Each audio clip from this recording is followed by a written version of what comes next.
Des maths, bienvenue sur la plage des Sables d'Or du Pin en Bretagne, le point de départ de ce carnet de route qui va nous mener jusqu'à la pointe du Groin avec une intention double. D'abord découvrir ensemble la côte d'Émeraude, un littoral somptueux et sauvegardé. Mais ici, profiter des beautés de la nature en limitant l'impact de l'homme est au cœur des préoccupations. Notre seconde intention est donc de vous emmener au volant de notre baroudeur familial hybride rechargeable à la rencontre de deux personnalités locales qui œuvrent au quotidien pour la transition écologique. Alors en route!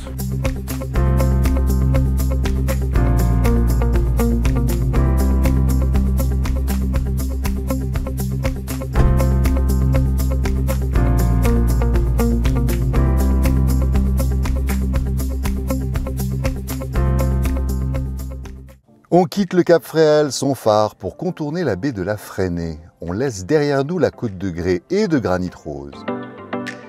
On trouve très peu de constructions sur notre route. Un véritable paradis pour les promeneurs avides d'une nature sauvage balayée par les vents. Par la fenêtre de notre Jeep Compass hybride, propulsé par son moteur électrique, on respire les embruns.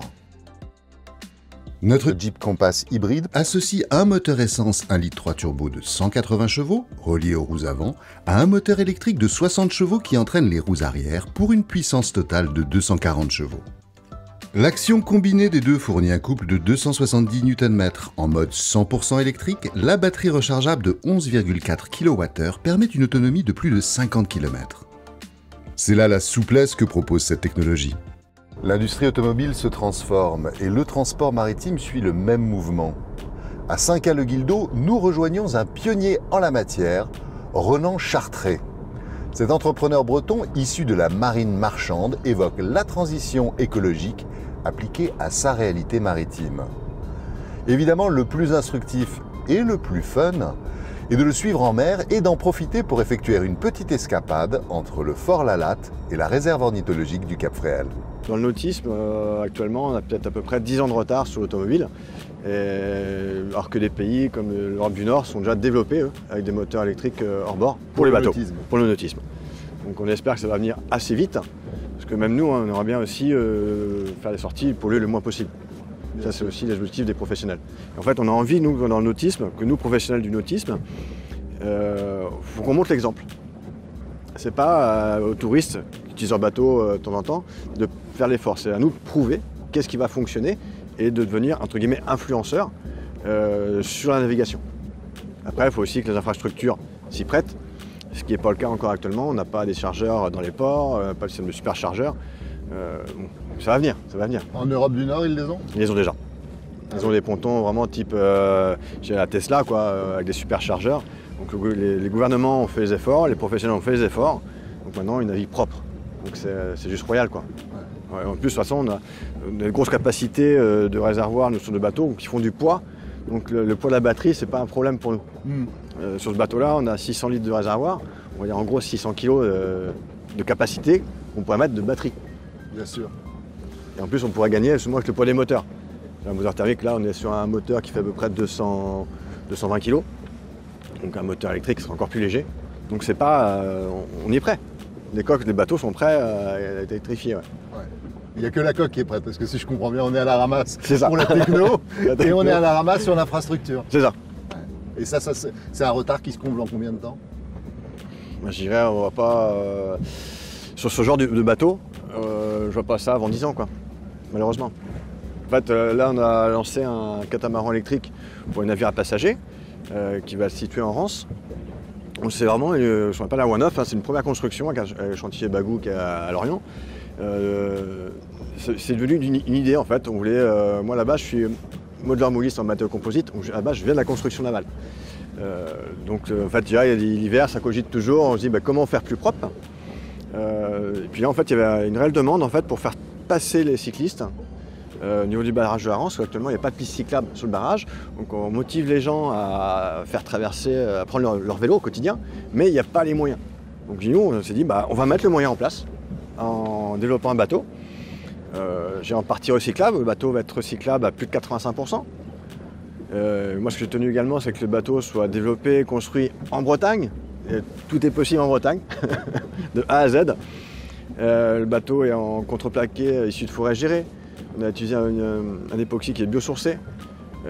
Même sur le covering, il y aura une décoration après sur le bateau. On a travaillé avec un prestataire où même les encres sont à l'eau, le plastique va être recyclé et sera recyclable. Donc on a été jusqu'au bout de la démarche. On ne peut pas être à 100% recyclable parce qu'à l'heure actuelle, ça coûterait beaucoup trop cher. C'est faisable, mais ça coûterait beaucoup trop cher. Et du coup, économiquement parlant, pour l'entreprise, c'est pas viable. Mais on a déjà un bel effort, quoi.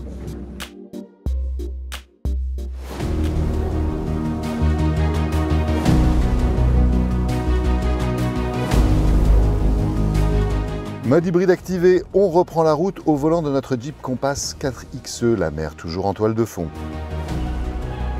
Entre l'Arguenon et le Drouet se dresse la pointe du Chevet à Saint-Jacques-de-la-Mer.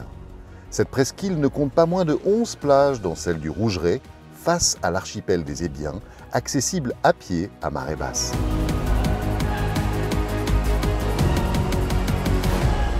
Nous pouvons voir d'ici d'où nous venons, mais aussi notre prochaine destination, Saint-Briac-sur-Mer.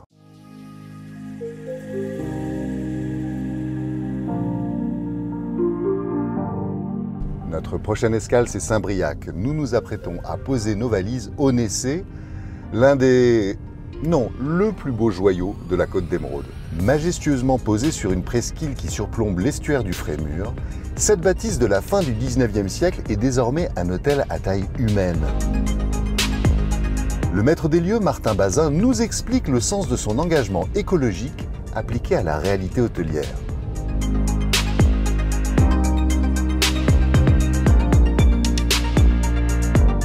L'écologie et le Nessé dans l'environnement. Regardez où on est sur une presqu'île hyper sauvage, au gré des éléments. Donc c'est le Nessé qui est installé dans cet environnement, donc c'est à nous de nous adapter et à nous par plein de petits détails, de petites choses, on va essayer de mettre en place, de donner du sens pour qu'on puisse intégrer justement une démarche RSE environnementale.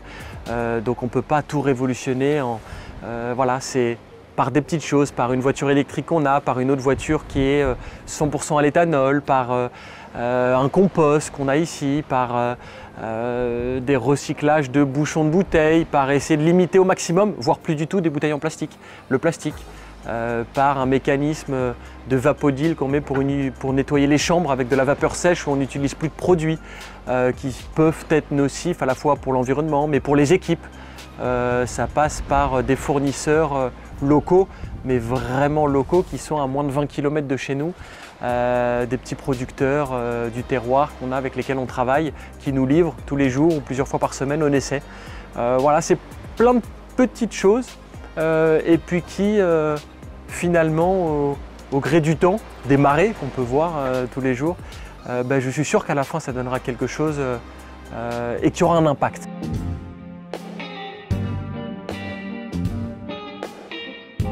Nous avons repris la route sans avoir oublié de recharger notre Jeep Compass 4XE pendant la nuit, qui a retrouvé 100% de sa batterie. De quoi passer d'une station balnéaire à une autre sans effort. Les plages de Saint-Lunaire, le célèbre casino de Dinard, ou encore l'incontournable Saint-Malo sont sur notre parcours. Nous traverserons ces villes sans démarrer notre moteur thermique, plus que quelques kilomètres avant la pointe du Groin et sa vue époustouflante.